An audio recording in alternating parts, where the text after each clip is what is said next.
आज मैं एक्सप्लेन करने वाला हूँ हाल ही में रिलीज़ हुई movie the Conjuring 3 the devil made me do it movie को, जिसे फिलहाल IMDb पर 6.3 की रेटिंग दी गई है। यह मूवी एक रियल स्टोरी पर बेस्ड है, तो अगर आपको भूत प्रेतों से जुड़ी चीज़ों से डर लगता है तो आप वीडियो बंद कर सकते हैं। मूवी शुरू होती है और मूवी के शुरुआत में हमें एक 8 साल के बच्चे डेविड को दिखाया जाता है जो काफ़ी डरा हुआ होता है। साथ में हमें लॉरेन और एड वॉरेन को दिखाया जाता है जो कि एक एग्जोर्सिस्ट है, यानी वे भूत भगाने का काम करते हैं। वे किसी कारण डेविड के घर पे आए हुए होते हैं। हमें उनकी बातों से पता चलता है कि डेविड के घर में एक भूत रहता है। उन्हें चर्च से भूत भगाने की परमिशन मिल चुकी थी, लेकिन वे वहाँ पर फादर गॉर्डन का वेट कर रहे होते हैं। तभी आर्यन, जो कि डेविड की सिस्टर का फ्रेंड है, वहाँ डेविड को लेकर रूम में जाता है और उसे वहाँ पर सुलाकर बाहर आ जाता है। लेकिन डेविड को नींद नहीं आ रही होती। तभी उसे दरवाज़ा बजने की आवाज़ आती है, जैसे कोई बुरी तरह से हिला रहा है, मतलब दरवाजे को हिला रहा है। ये सुनकर डेविड बाथरूम में जाकर छुप जाता है। तभी बाथरूम के ऊपर से हाथ निकलने लगते हैं और साथ में ही नल से खून बहने लगता है। ये देखकर डेविड काफ़ी डर जाता है और चिल्लाने लगता है। उसकी चिल्लाने की आवाज़ सुनकर बाहर बैठे सभी लोग कमरे में आते हैं। जब वे कमरे में आते हैं तो डेविड काफ़ी डरा हुआ होता है, इसलिए वह एक चाकू लेकर एक आदमी पर हमला कर देता है और बहुत सारी बातें कह देता है। लेकिन वे उसकी बातों को कहीं नहीं लेते। उनमें से मैन एग्जोर्सिस्ट, जो कि एड वॉरेन है, वह उसे पकड़कर नीचे लाने लगता है। तो हम देखते हैं कि डेविड उंगली से दीवार पर स्क्रैच मार रहा है। तो हम व्यूअर्स समझ जाते हैं कि उसे किसी तगड़े वाले भूत ने पकड़ा है। तब तक फादर गॉर्डन भी वहाँ पर आ चुके थे। वे एड वॉरेन से उसे चर्च लेकर चलने को बोलते हैं।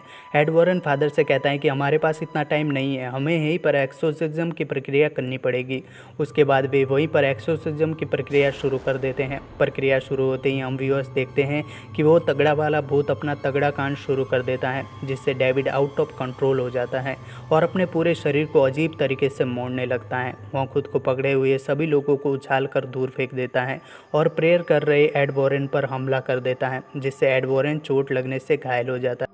ये देखकर आर्यन डेविड के पास आता है और उसके अंदर के भूत से कहता है कि क्या इस बच्चे पर अपना रौब दिखा रहा है, दम है तो मेरे अंदर घुस के दिखा। ये सुनकर उस भूत को काफ़ी बुरा लगता है। उसके बाद हम देखते हैं कि डेविड शांत हो रहा है और आर्यन की आंखें काली काली होने लगी हैं। यहाँ पर हम व्यूअर्स समझ जाते हैं कि वो भूत डेविड को छोड़कर आर्यन में आ चुका। उसके बाद हमें हॉस्पिटल का सीन दिखाया जाता है, जहाँ पर एड वॉरेन को भर्ती किया गया था। तभी डॉक्टर आकर मिस वॉरेन से कहता है कि उन्हें दिल का दौरा पड़ा था। तो मिस वॉरेन उससे पूछती हैं कि क्या वो ठीक हो जाएंगे। तब डॉक्टर उससे कहता है कि रिजल्ट आने से पहले कुछ भी कहना मुश्किल है। उसके बाद हमें आर्यन को दिखाया जाता है, जो डेविड की सिस्टर के साथ लगा हुआ होता है। फिर हमें पता चलता है कि वे ब्रूनो के यहाँ कुत्तों की देखभाल करने का काम करते हैं और उसी के अपार्टमेंट में रेंट फ्री रहते हैं। लेकिन कुछ दिनों से डेविड को इस घर में कुछ अजीब फील हो रहा था। उसे ऐसा लगता था कि एक औरत उस पर अटैक करके उसे मारना चाहती है, इसलिए वह ब्रुकफील्ड शहर को छोड़कर दूसरी जगह मूव करना चाहता था। वह इस बारे में अपनी गर्लफ्रेंड डेबी से भी बात करता है। एक दिन आर्यन चैनसो से पेड़ काट रहा होता है, तभी उसे उस घर की खिड़की पर एक औरत दिखाई देती है। पहली बार तो वह उसे इग्नोर कर देता है, लेकिन जब वो औरत उसे दूसरी बार दिखाई देती है तो उसके हाथ से छूटकर चैनसो नीचे गिर जाता है और अपने आप ऑन हो जाता है। इस एक्सीडेंट से वो थोड़ा परेशान हो जाता है और घर पर ब्रूनो शराब पी रहा होता है। वहाँ आर्यन और डेबी को भी साथ में शराब पीने को कहता है। उसके बाद वे तीनों वहाँ पर शराब पीते हैं। शराब पीते ही ब्रूनो और डेबी एक साथ डांस करने लगते हैं। तभी आर्यन उन्हें देखता है तो उसे ऐसा लगता है जैसे कोई शैतान डेबी पर हमला कर रहा हो, लेकिन असल में ऐसा कुछ नहीं होता है। ये देखकर आर्यन डेबी को लेकर वहाँ से भागने लगता है। तभी ब्रूनो उसके पास आने लगता है तो आर्यन को ऐसा लगता है जैसे एक शैतान उसे मारने आ रहा है, इसलिए आर्यन 22 बार चाकू घोंप के ब्रूनो को मार। वो इधर हॉस्पिटल में एड वॉरेन को होश आ चुका था। होश में आते ही वो अपनी वाइफ लॉरेन से कहता है कि वो भूत डेविड से निकलकर आर्यन में आ चुका है। ये सुनते ही लॉरेन पुलिस ऑफिसर को फ़ोन करके बताती हैं कि ब्रुकफील्ड शहर में एक ट्रेजेडी होने वाली है, लेकिन अब तक काफ़ी देर हो चुकी थी। उसके बाद हम आर्यन को देखते हैं जो पजेस्ट की हालत में सड़क पर चल रहा होता है। तभी वहाँ पर एक पुलिस वाला आता है तो वहाँ देखता है कि आर्यन पूरी तरह से खून में सना हुआ है, इसलिए वह उसे गिरफ्तार कर लेता है। वही हमें ब्रूनो की डेड बॉडी दिखाई जाती है और हमें बताया जाता है कि यह ब्रुकफील्ड शहर की 193 सालों में एक पहला मर्डर केस है, जिसमें विक्टिम को 22 बार चाकू घोंप के मारा गया हो। फिर हम पुलिस स्टेशन का सीन देखते हैं, जहां पर लॉरेन और एड वॉरेन आर्यन के अंदर डीमन होने की जांच करने के लिए उसे बाइबल पढ़ाते हैं। बाइबल पढ़ाने से एड वॉरेन को यकीन हो जाता है कि आर्यन अब पजेस्ट नहीं है, लेकिन वह ब्रूनो को मारते वक्त ज़रूर पजेस्ट था, यानी अब उसकी बॉडी से डीमन निकल चुका था।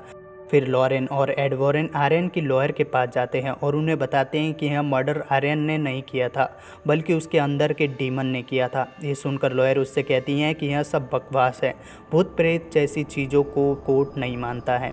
तब एड वॉरेन कहता है कि तुम मेरे साथ मेरे घर पे चलो, मैं तुम्हें एनाबेल से मिलाता हूँ। वह बोलता तो ऐसे है जैसे एनाबेल उसके फूफी की लड़की हो। अगले सीन में हम उस लॉयर को कोर्ट में देखते हैं तो हम व्यूअर्स समझ जाते हैं कि एड वॉरेन ने सच में उसे एनाबेल से मिला दिया है। अब उसे भी भूतों पर यकीन हो चुका था। वो कोर्ट में जज को बताती हैं कि उसका क्लाइंट निर्दोष है, उसे ये सब उसके अंदर के डीमन ने करवाया था, लेकिन जज उसकी इन बातों को खारिज कर देता है। जब अदालत खत्म हो जाती है तो वो लॉयर एड वॉरेन से कहती हैं कि अब आर्यन को बचाना मुश्किल है, अगर वो कुछ सबूत ना ला पाए तो अदालत आर्यन को मौत की सज़ा दे देगी। ये सुनकर वे दोनों वादा करते हैं कि वे सबूत जरूर लाएंगे। उसके बाद वे घर आकर उस पुरानी टेप रिकॉर्डिंग को सुनते हैं। ये उस वक्त की टेप रिकॉर्डिंग होती है जब उन्होंने डेविड का एक्सोर्सिज्म किया था। यहाँ पर फिल्म फ्लैशबैक में जाती है और हमें उस वक्त का सीन दिखाया जाता है जब वे पहली बार इस घर में रहने आए थे। तब डेविड सामान शिफ्ट करते समय एक रूम में जाता है जहाँ पर एक वाटर बेड रखा हुआ था। उस वाटर बेड के अंदर एक डीमन था। वहाँ डेविड को पकड़कर अंदर खींचने की कोशिश करता है। डेविड इस अटैक से तो बच जाता है, लेकिन पानी गिरने से वुडन फ्लोर खराब हो जाता है। अब वर्तमान समय में एड वॉरेन उस वुडन फ्लोर को चेक करता है तो वह कहता है कि पानी गिरने से तो वुडन फ्लोर इतना डैमेज नहीं होता है। उसके बाद वे इस बात की तहकीकात के लिए उस घर के बेसमेंट में जाते हैं जहाँ पर लॉरेन एक छोटे संकरे रूम में जाती हैं तो उसे वहाँ पर एक बोरी पड़ी हुई दिखती है जिसके आसपास चूहे मंडरा रहे होते हैं। जब लॉरेन उस बोरी को हटाती हैं तो उस बोरी के नीचे एक विश टोटन पड़ा हुआ होता है। मिस लॉरेन उसका फ़ोटो खींच लेती हैं। उसके बाद वे इस टोटन को चेक करके डेबी को बताते हैं कि वहाँ पर किसी ने जानबूझकर आत्मा को बुलाया था। वह आत्मा किसी के कहने पर ये सब कर रही हैं, यानी किसी ने जादू टोना की मदद से उन्हें श्रापित कर दिया था। तो वे इसके सॉल्यूशन के बारे में फादर गॉर्डन से बात करते हैं।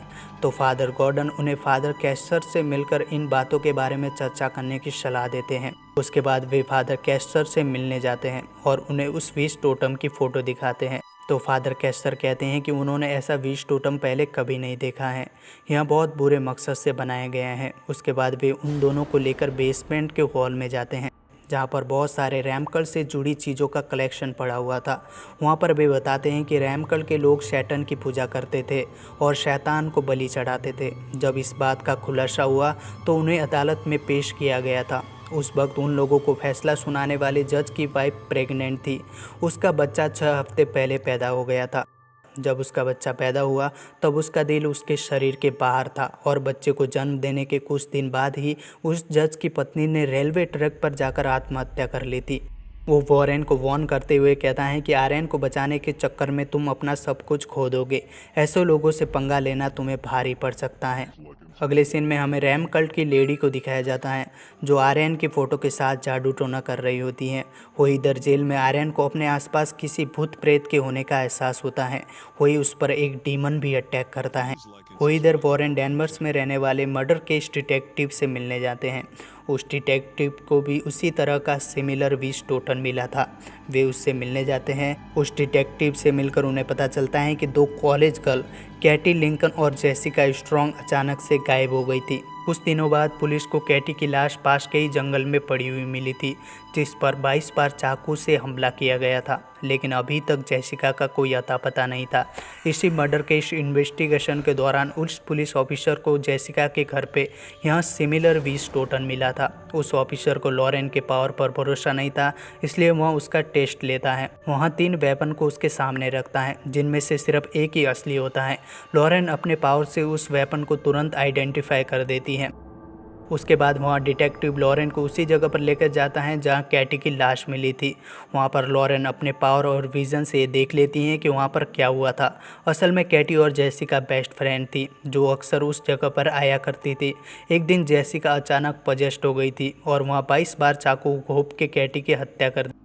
कैटी की हत्या करने के बाद जेसिका कहाँ गायब हुई और फिर डेविड के साथ क्या हुआ, ये सब जानेंगे हम इस वीडियो के अगले पार्ट में। अगर आपको ये वीडियो पसंद आता है तो वीडियो को लाइक करके मेरे चैनल को भी सब्सक्राइब ज़रूर कर देना। मिलते हैं अगले वीडियो में, तब तक के लिए बाय बाय।